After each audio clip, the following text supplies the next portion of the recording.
ಒಂದೆರಡು ಸ್ಟಿಕ್ಕರ್ ಹಾಕ್ಬೇಕಾಗಿತ್ತು. ಎಲ್ಲಿ ಹಾಕ್ತೀರಾ ಬ್ರೋ? ಅಣ್ಣ ಇಲ್ಲಿ ಗುಡ್ಡದ ಭೂತ ಪ್ರಸನ್ನ ಅಂತ ನಮ್ಮ ಮನೆ ದೇವ್ರದ್ದು ಸ್ಟಿಕ್ಕರ್ ಬೇಕು. ಓಕೆ. ಆಮೇಲೆ ಇಲ್ಲಿ ಹೆಡ್ಲೈಟ್ ಇದೆಯಲ್ಲ, ಇದನ್ನ ತೆಗೆದ್ಬಿಟ್ಟು ಒಂದ್ ದೊಡ್ಡ ಹೆಡ್ಲೈಟ್ ಬೇಕು, ಪಕ್ಕ ಪಕ್ಕ ಪಕ್ಕ ಅನ್ಬೇಕು. ಓಕೆ. ಆ ಹೆಡ್ಲೈಟ್ ಇದೆಯಲ್ಲ ಅದ್ರ ಮೇಲೆ ನಂಗೆ 2 ರೋಸ್ ಬೇಕಣ್ಣ. 2 ರೋಸ್ ಯಾಕೆ ಬ್ರೋ? ನಮ್ ಹುಡುಗಿ ಹೆಸರು ರೋಹಿಣಿ, ಅವಳನ್ನ ಪ್ರೀತಿಯಿಂದ ರೋಸ್ ಅಂತ ಕರಿತೀನಿ. ಓಹೋ. ಅದೇ ಇರ್ಲಣ್ಣ. ಇಲ್ಲಿ ಎಮ್ಮೆ ಹಾಲಲ್ಲಿ ನೊರೆ ಜಾಸ್ತಿ, ನನ್ ಮನ್ಸಲ್ಲಿ ಪ್ರೀತಿ ಜಾಸ್ತಿ ಅಂತ ಹಾಕ್ಬೇಕಣ್ಣ. ಇಲ್ಲಿ ಹೇ ಬಂಗಾರಿ ನೀನೇ ನನ್ನ ಅಂಬಾರಿ ಅಂತ ಹಾಕ್ಬೇಕಣ್ಣ. ಇಲ್ಲೇ ಹಾಕ್ತೀರಾ ಬ್ರೋ? ಇದು ಅಲಾಯ್ ಫ್ರೇಮ್ ಮೇಲೆ ಹಾಕ್ಬೇಕಣ್ಣ. ಇಲ್ಲಿ 10 ರೂಪಾಯಿ ಪೆಪ್ಸಿ ನಮ್ ಹುಡುಗಿ ಸೆಕ್ಸಿ ಅಂತ ರೇಡಿಯಂ ಅಲ್ಲಿ ಬೇಕಣ್ಣ. ಪಕ್ಕ ಪಕ್ಕ ಪಕ್ಕ ಅನ್ಬೇಕು. ಇಲ್ಲೇ ಹಾಕ್ತೀರಾ ಬ್ರೋ? ಹ್ಞೂ ಅಣ್ಣ, ಇಲ್ಲೇ ಸ್ಪ್ರಿಂಗ್ ಮೇಲೆ. ಅಣ್ಣ ಇಲ್ಲಿ ಮೋಟರ್ ಇದೆಯಲ್ಲ, ಈ ಮೋಟರ್ ಮೇಲೆ ನನ್ ಗೊತ್ತು ನಿನ್ಗೇನ್ ಗೊತ್ತು ಅಂತ ಕೆಂಪು ಕಲರ್ ಇರ್ಬೇಕು, ರಕ್ತ ತರ ಇರ್ಬೇಕು ಕಲರ್. ಇಲ್ಲೇ ಹಾಕ್ತೀರಾ ಬ್ರೋ? ಈ ಮೋಟರ್ ಮೇಲೆ ಹಿಂಗೆ ಸುತ್ತಲೂ ಅಣ್ಣ, ಹಿಂಗೆ. ಅಣ್ಣ ಇಲ್ಲಿ ನೋಡಿ, ಇಲ್ಲಿ I am tsunami don't follow me ಅಂತ ಇರ್ಬೇಕು.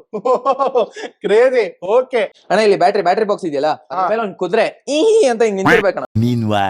ನಮ್ಮ ಹೊಟ್ಟೆ ಎಷ್ಟು ಉರ್ಸ್ತಾವ್ರೋ ಆ ಭಗವತ್ನ ನೋಡಿದ್ರೆ ಸರ್ವನಾಶ ಮಾಡ್ಬೇಕು. ನಾನು ಒಬ್ರಿಗೆ ಅನ್ಯಾಯ ಮಾಡಿಲ್ಲ, ಒಬ್ರಿಗೆ ಅನ್ಯಾಯ ಮಾಡಿಲ್ಲ. ನನ್ನ ಮಕ್ಕಳು ಎಷ್ಟು ನೋವು ತಿಂತ ಇದ್ದೀರಿ ಅನ್ನೋದು ನಮ್ಗೆ ಗೊತ್ತಣ್ಣ.